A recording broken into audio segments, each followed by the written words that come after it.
आपका भाई आफ्ताब हुसैन और फार्म साफी आज दोबारा है आम वर्कर्स की तलाश में और हम पहुंचे हैं बल्दिया टाउन के इलाके में। आज हम किसी वर्कर को स्टूडियो में नहीं बुलाएंगे बल्कि उसी जगह पर जाएंगे और बात करेंगे। और मेरे ख्याल में हमें फारूक भाई मिल गए हैं। ये फारूक भाई वो हैं जो बुजुर्ग कमेटी के बड़े सीनियर रहनुमा थे और पीपल्स पार्टी में भी रहे और इनसे आज बातचीत करेंगे। भाई माशाल्लाह हाथ हाथ सेक और रहे क्या हैं। करें, आपको मालूम है मलिक साहब, बल्दिया टाउन का इलाका खुला इलाका है हम्म। और यहाँ पे ठंड भी बहुत पड़ती है, जाहिर इसलिए जाहिर है। हाथों की सिकाई जरूरी है। लेकिन हमारी भी शिकायत करनी है, आपने पुरानी खबरें बतानी है बिल्कुल बिल्कुल, कि थोड़ा इंशाल्लाह हम सियासी बात हाजिर हाजिर आप बात हाजिर, करें आप बोलेंगे ना और खुल के हम बोल रहे हैं, मजा है। बिल्कुल हम पिछले दौर की भुट्टो साहब के दौर की भी बात करेंगे अरे इंशाल्लाह। जबरदस्त जबरदस्त। आज फिर आप बात करते हैं फारूक भाई से। आपका भाई आफ्ताब हुसैन उर्फ आम साफ़ी अपने प्रोड्यूसर हारत सईद की सर आपसे मुखातिब हूँ और मैं आपका बहुत बहुत शुक्रगुजार हूँ। आप मुख्तलिफ मशावरत भी मशवरे देते हैं मुझे, तनकीद भी करते हैं, तनकीद बड़ा असलाह भी करते हैं और मुस्बत आपकी तनकीद होती है, मुझे बड़ा अच्छा लगता है। और जो हमारा विजन है आम साफ़ी, आम वर्कर, आम सिपाही, उन्हें हम जो है आपके सामने लाते हैं। और इस वक्त भी मैं फारूक भाई के साथ मौजूद हूँ। फारूक भाई को हम चाहते तो किसी अच्छी जगह पे स्टूडियो में बुलाते, लेकिन हम उन्हीं के मकाम पर पहुंचे हैं। बल्दिया टाउन का इलाका है और बल्दिया टाउन के इलाके में मुसलसल हम गुज़श्ता कई ब्लॉग आप देखेंगे बल्दिया टाउन के जो मुख्तलिफ सियासी वर्कर हैं उन्हें हम ला रहे हैं। और उसमें सिर्फ एक पार्टी नहीं है, एमक्यूएम नहीं, बल्कि तमाम पार्टियों के लोग हैं। पीपल्स पार्टी के भी हैं, शहीद भुट्टो के भी हैं। और यही विजन है। आप मेरे चैनल को सब्सक्राइब करते हैं और लाइक करते हैं, मैं आपको शुक्रगुजार हूँ। और मेरी कोशिश भी है कि इसी तरीके के जो हीरे हैं, कहते हैं ना कि हीरे की कदर कदर जो है वो जोरी जानता है, तो हम ये समझे कि हम जोरी बनने की, जोरी तो नहीं है, जोरी बनने की कोशिश कर रहे हैं। और असल में हीरे ये होते हैं, ये वर्कर लोग हैं। आमतौर पे कॉटन के सूट पहन के और वस्कर्ट पहन के लच्छेदार तकरीर करना, लीडरी करना तो वो अलग मिशन है। लेकिन असल जो वर्कर है, जो डंडे खाता है, कैदिंग करता है, कैदो मन की सोचो बर्दाश्त करते हैं, किसी भी पार्टी के हों, चाहे वो एमक्यूएम के हों, चाहे पीपल्स पार्टी के हों, वही पार्टी का असल सरमाया होते हैं। और नजराती लोग जो हैं वो पार्टी का असासा होते हैं। आज मैं बल्दिया टाउन के इलाके पहुंचा हूँ और एक बार फिर फारूक भाई माशाल्लाह बुजुर्ग जो है रहनुमा हैं और इसके साथ साथ एमक्यूएम की जो बुजुर्ग कमेटी थी उसके अंदर भी काफ़ी फाल रहे हैं। और आज अभी बैठा हुआ था उन्होंने, बल्कि आपके सामने भी ये बात करेंगे, इन्होंने ये भी इंकशाफ किया है कि मेरा तलक पाकिस्तान पीपल्स पार्टी से भी रहा है। तो कुछ पुरानी बातें, पुरानी यादें इनके ज़रिए करेंगे और यही बातें आप तक पहुँचाएंगे। तो उम्मीद है कि आप मेरे चैनल को जो, जैसा कि मैं कुछ लोगों ने तनकीद भी की थी और कुछ लोगों ने बात की कुछ मेरे ब्लॉग के ऊपर, तो मैंने उनको बड़ा मुस्बत जवाब दिया कि हमारी कोशिश है, बल्कि कोई भी शख्स जो है किसी भी पार्टी का है वो बिल्कुल रब्ता करें इन वक्त हमसे, हम उसे जो है सामने लाएंगे, लेकिन हो वो आम वर्कर और वाकई जेन्युइन वर्कर। तो फारूक भाई सलाम वालेकुम, कैसे मिजाज है वालेकुम फारूक भाई? सलाम, अल्लाह करम, ठीक ठाक। आप सुनाए, कैसे? ठीक ठाक कैसा है। मौसम है आज? आप वक्त सेक रहे थे हाँ, आप। मौसम तो आपने देख लिया खुद ही कि आप सिकाई कर रहे हैं हम। हाँ। इतना ठंडा मौसम है, आपको मालूम है बल्दिया टाउन का इलाका बहुत खुला इलाका है और यहाँ हवा भी बहुत सर्द चलती है। सियासी मौसम कब गर्म होना है? सुना है कि वो लंदन वाले कायदे तहरीक आ रहे हैं दोबारा। हाँ इंशाल्लाह, देखो सुन तो हम भी रहे हैं, लेकिन देखते हैं कि नया साल कैसा होता है। और इंशाल्लाह मैं समझता हूँ कि नए साल में कराची के अवाम को खुसूसी तौर पे जो है नई खुशखबरियाँ मिलेंगी और अच्छी बातें सुनने को मिलेंगी। कैसा देख रहे हैं उस दौर की एमक्यूएम को, इस एमक्यूएम को? हाँ, उस दौर की एमक्यूएम तो एक अलग एमक्यूएम थी, जिसको एमक्यूएम हम कहते थे। वो दौर और ये दौर में जमीन आसमान का फर्क है, लेकिन कुछ तब्दीलियां नजर आ रही है। आगे चल के देखते हैं कि नए साल में क्या मजीद तब्दीलियां होती हैं। डॉक्टर खालिद महमूद सिद्दीकी ने कल कहा है कि हम शायद हुकूमत छोड़ रहे हैं। क्या कोई मामला आपको बनता हुआ नजर आ रहा है या बिगड़ रहा है, क्या हो रहा है? नहीं नहीं, बस ये तो सियासी, आपको हाँ। पता है दाव पेच होते हैं तो चलता रहता है, हर पार्टी के अंदर इस तरीके से होता है, लेकिन असल हकीकत तो जो है सामने आएगी नए साल में। अच्छा फारूक भाई, ये बताएं कि आप काफी, मतलब मैं समझ, एज आपकी कितनी है इस वक्त? इस वक्त मेरी 64 साल, 1960 की पैदाइश है मेरी। अच्छा, 64 ईयर आपकी एज है। ये बताएं कि आपने मुख्तलिफ शब फराज देखे सियासी हवाले से, और मैंने काफ़ी लोगों से मालूमात की कि आपका बड़ा किरदार शफाफ रहा। आप किसी ऐसी एक्टिविटीज़ में नहीं रहे कि जिसकी वजह से आप आज आज़ादाना घूम रहे हैं अपने बच्चों में, अपनी मेहनत मजदूरी करते हैं। वरना हमने लोगों को देखा कि वो कहाँ से गली मोहल्लों से डिफेंस पहुँच के और कहाँ से कहाँ, लेकिन वो जितने ऊपर जाते हैं नीचे भी ऐसे ही के जाते हैं। तो आप मेहनत मजदूरी कर रहे हैं। ये बताएं कि कोई सियासी हवाले से कोई पुराना हमें बताएं। मेरे जो दोस्त जितने भी हैं यहाँ पर, जो व्यूवर्स हैं, वो ज़्यादा में अक्सरियत एमक्यूएम के दोस्तों की है। तो आजकल वो जो नौजवान भी हैं उन्हें कोई पुराना कोई वाक़या बताएं अपने दौर का, कि ज़रा उनकी ज़रा देखो तंजीमी हालत जो गर्म हो। तो पहले तो मैं जिक्र करूंगा पाकिस्तान पीपल्स पार्टी का, क्योंकि मैंने जब होश संभाला उस वक्त 12 साल की उम्र होगी मेरी। और मेरी पैदाइश जो है वो लियारी की है, बिहार कॉलोनी की है। तो मैं वहीं का रिहायशी था। तो उस दौर के अंदर जब भुट्टो साहब आए इक़्तिदार में, और उस वक्त जो है अहमद अली सोमरो साहब थे, इसके अलावा अब्दुल सत्तार गबोल साहब थे, एक एमएनए, एक नबील, एमपी हाँ है। नबील कबूल साहब दादा, हाँ, नबील कबूल के दादा हैं। नबील गबोल के दादा अब्दुल हाँ सत्तार गबोल, ठीक है। अब्दुल सत्तार गबोल थे।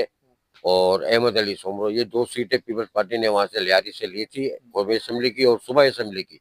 इसके अलावा कौंसलशिप के अंदर जो है हाशिम कारा था वहाँ पे, तो वो दौर हमारा वहीं पे था, वो स्टार्ट दौर था जो जिसमें हमने सियासी उसमें हिस्सा लिया और काफी काम किया हम लोगों ने। रहे मेरे पीपल्स पार्टी के कार्ड बने हुए, एम्प्लॉय उसके कार्ड बने हुए, कारकुन के कार्ड बने हुए, बहुत काम किया। लेकिन फिर जैसे जैसे वक्त गुजरता गया, दिल थोड़ा सा खट्टा हुआ पार्टी से, तो फिर हमने किनारा कर लिया। फिर काफी अरसे के बाद 1988 के बाद जो है फिर हम जो है इसमें शामिल हुए। उस वक्त हम एमक्यू में शामिल हुए। इसके बाद जो है फिर वो जारे मोहल्ले का उस काम वक्त तो खैर आप जवान होंगे बुजुर्ग कमेटी में। उसके बाद जो है वहां से बुजुर्ग कमेटी में गए और कभी कोई पत्थर वत्थर मारा हो, कोई गाड़ी वाड़ी जलाई, कोई ऐसा वाकया तो नहीं हुआ? नहीं नहीं, ऐसी एक्टिविटीज में हम लोग रहे नहीं शुरू से। जवानी में भी ऐसी एक्टिविटी नहीं थी हमारी। और इसके बाद जब हम बुढ़ापे में आए, बुजुर्ग कमेटी में आए, तो फिर जाहिर है वो मोहल्ला एरिया मोहल्ला के लिए जो कुछ सोचते थे हम करते थे।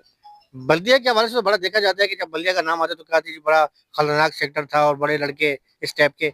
ठीक है, अच्छे बुरे हर जगह होते हैं, तो क्या मामला कुछ लड़के उससे भी जिसने को आम लफ्ज में आलोड़ी वाला करे इस टाइप के भी थे ना? नहीं नहीं, ऐसी बात नहीं है। देखो हर पार्टी में होते हैं तो, लेकिन हमारे मेरे मौजूदगी में जिस वक्त तक मैं रहा पार्टी के अंदर, मैंने ऐसा अपने इलाके का कोई लड़का कोई ऐसा हो नहीं देखा। मैंने पिछली मतलब आपको फारूक दादा के बारे में बताया, आज मैं आपको सोहेल दातारी और गुलाम हुसैन और गुल्लू के बारे में बताऊंगा, जो बल्दिया के बहुत अच्छे लड़के थे, बहुत अच्छे किरदार के लड़के थे और मोहल्ले के लिए बहुत ही अहम लड़के थे। लेकिन उनको टारगेट करके कत्ल किया गया, समझे ना। ये कब की बात है? ये 92 के बाद की बात है। अच्छा, क्या वाकया हुआ, जरा बताएं। वाकया ये हुआ था कि बस पहले तो एक पीपल पार्टी के 1-2 बंदे टारगेट हुए थे। इसके बाद जो है फिर ये सोहेल दातारी है और गुलाम हुसैन और गुल्लू है, ये फायर ब्रिगेड के अंदर मुलाजमत करते थे। एमक्यूएम के अच्छे कारकुन थे, समझे ना, सरगर्म कारकुन कह रहे आप, सरगर्म कारकुन थे। लेकिन ये कि जब उनकी टारगेट किलिंग हुई तो तकरीबन 24 घंटे के बाद उनकी लाशें मिली लियारी के इलाके से ही। एक की अलग जगह से मिली, सोहेल दातारी की अलग जगह से मिली। तो उसके ऊपर जो है पूरा इलाका जो है ना हमारा उठ खड़ा हुआ था कि ये जुल्म हुआ है, इन बच्चों के ऊपर जुल्म किया गया है। उसके खिलाफ हम लोगों ने बड़ी वो किया है। वो लड़के किसी क्रिमिनल एक्टिविटी नहीं नहीं, किसी क्रिमिनल एक्टिविटीज में नहीं थे, किसी केस में नहीं थे। कोई केस उनका किसी ना बल्दिया टाउन थाने में ना मास्को थाने में, किसी थाने में नहीं था। वरना क्रिमिनल होते तो छोटे मोटे केस होते हैं, कभी इससे वो किया ये वो किया। कोई केस ऐसा बना हुआ नहीं था उनके खिलाफ, कोई केस नहीं था। तो क्या देख रहे हैं कि अब वो उस दौर की जो एमकेएम और इस दौर की एमकेएम अगर देखें, जिस तरीके से ऐलान किए जा रहे हैं, बानी एमकेएम कह रहे हैं कि जनवरी का महीना अहम है, तो अब भी पुराने वर्करों की बड़ी तेज जगह होती है, सियासी बसीरत होती है। क्या देख रहे हैं कि आने वाले दिनों में कुछ चार आने वाला है या नहीं? हाँ बिल्कुल, कुछ तो है। हाँ। जो इतना शोर शराबा है तो जाहिर है इसके अंदर कुछ तो पर्दादारी है। लेकिन ये सही मानों में जनवरी के बाद ही आपको मालूम चलेगा कि क्या एक्टिविटी करने जा रही है एमक्यूएम और क्या कदम उठाएगी।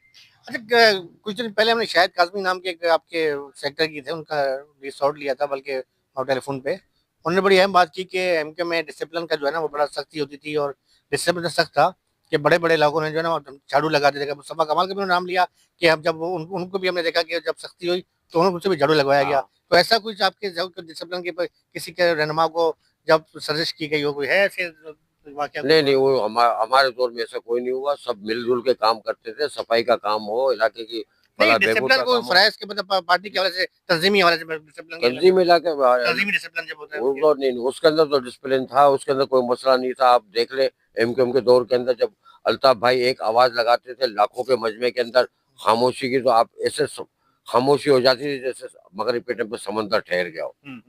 तो फिर आप डिसिप्लिन का कहीं नहीं सकते। अच्छा फारूक भाई, आपको याद है ना कि एक बार एमकेएम की जानिब से जो है पाक फौज की बात में बहुत बड़ी रैली भी निकाली गई थी, तो या तो मेरे ख्याल में बड़ा अच्छा उनका अच्छा मामला चल रहे थे। मतलब कोई ये तो नहीं कह सकता, ठीक है अच्छे बुरे हर जगह होते हैं, लेकिन कोई ऐसी चीज तो नहीं कि पाकिस्तान के उन्हें बिल्कुल ही गद्दार कह दिया जाए या वैसा कहा जाए।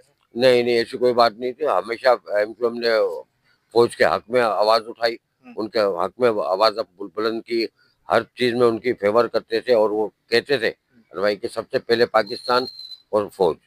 फारूक भाई थे माशाल्लाह, हमसे बातचीत कर रहे थे और हमारी कोशिश ये होती है कि जो नजराती वर्कर जो होते हैं उन्हें हम आपके सामने लाएं और इनकी बातें ज़्यादा हम इसलिए भी ज़्यादा नहीं करते कि बाज़ औक़ात कोई ऐसी बातें निकल जाती हैं कि जो इनके लिए मसले मसाइल खड़ी कर सकती हैं, वरना एक शफाफ शख्सियत, और जैसा कि उन्होंने खुद बताया कि ये इस वक्त ड्राइवरी कर रहे हैं, मेहनत मजदूरी कर रहे हैं। अगर ये कोई किसी क्रिमिनल एक्टिविटीज़ में होते या कोई ऐसे होते तो अल्लाह को ताला इनका कहीं से कहाँ मतलब पहुँच गए होते। लेकिन अल्लाह का शुक्र है कि अपनी मजदूरी भी कर रहे हैं और अपने बच्चों का पेट भी पाल रहे हैं। तो मैं अक्सर ये कहता रहता हूँ कि यही जो नज़राती वर्कर होते हैं, चाहे वो किसी भी पार्टी के हों, वही असल पार्टी का असासा होते हैं, और पार्टी की चाहे मुश्किल वक़्त हो, अच्छा वक़्त हो, जो भी हो, वो पार्टी का साथ निभाते हैं। इसके साथ मैं इजाज़त चाहता हूँ, मैं मज़ीद भी कोशिश करूँगा कि ऐसे वर्कर्स को कि जो आम तौर पे जिन्हें आम वर्कर का के कह के नज़रअंदाज कर दिया जाता है, उन्हें हम नज़रअंदाज नहीं करेंगे, उन्हें हम नज़र यहाँ पे लाएँगे। चाहे उसका तल्लुक एमक्यूएम से हो, पीपल्स पार्टी से हो, शहीद भुट्टो से हो, तहरीक इंसाफ से हो, किसी भी पार्टी से हो। और इस हवाले से हम आप इनबॉक्स में हमें बिल्कुल आप हमें बताएँ, और इंशाल्लाह हम आपके खुद जो है वो दहलीज़ पर पहुँच के आपका जो है इंटरव्यू भी करेंगे, और आपकी आवाज़ जो है अरबाब इख्तियार तक पहुँचाएँगे। इसके साथ अपने भाई आफ्ताब हुसैन उर्फ आम साफ़ी और मेरे प्रोड्यूसर हारिस को इजाज़त दें। अल्लाह हाफ़िज़। पाकिस्तान ज़िंदाबाद।